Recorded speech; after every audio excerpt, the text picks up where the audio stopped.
এই ভিডিওটা কোনো মেয়ে দেখো না, কারণ দেখলে আনফলো করে দিবা। কারণ ওই যে এই ভিডিওতে উচিত কথা কমু, তাইলে শুনেন বেশি দেরি না কইরা। সইটি কারণে মেয়েদেরকে মেয়ে বলা হয় না। 1 নম্বর কারণ হইছে মেয়েরা কিন্তু একটু রাগ করে। রাগ করলে কি করব, যা তোর সাথে কথা কম না, হ্যান ত্যান নানান কথা শেষ নাই। আর 2 নম্বর কারণ ঝগড়াই ভাই সেরা।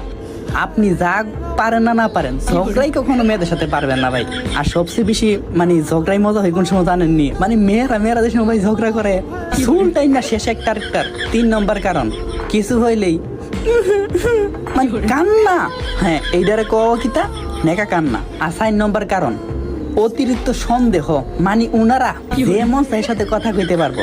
আর আপনার সাথে আপনার বন্ধু কথা কইলেও কার সাথে কথা কইসলা, কেডা ফোন দিছিল, কিতা লাগে, এইটা ওইটা, মানে প্রশ্নের শেষ নাই। আর হইছে 5 নম্বর অভিনয়। আপনি ওদের সাথে পারেন না পারেন ভাই, অভিনয় কিন্তু আপনি পারবেন না। মানে একটা গিরগিটি আছে না, যেমন করে আপনি রং পাল্টা, তার সে মিয়া 2 গুণ কি 10 গুণ বেশি। আর 6 নম্বর হচ্ছে উচিত কথা। হ্যাঁ, ওই যে আমি উচিত কথা কইছি, এখন কি কইব যে আপনি জানেন এইটা হইডা। মানে যদি কোনো মেয়ে দেখে, আমি জানি ভিডিওটা তেমন কোনো মেয়ে দেখবে না, আর যদি আপনার ফ্রেন্ড লিস্টে মানে কারো কাছ থেকে বদলা নিতে চান, তাহলে এই ভিডিওটা তার জন্যই। শেয়ার মারেন আর কয়ে দেন যে এটা তুই।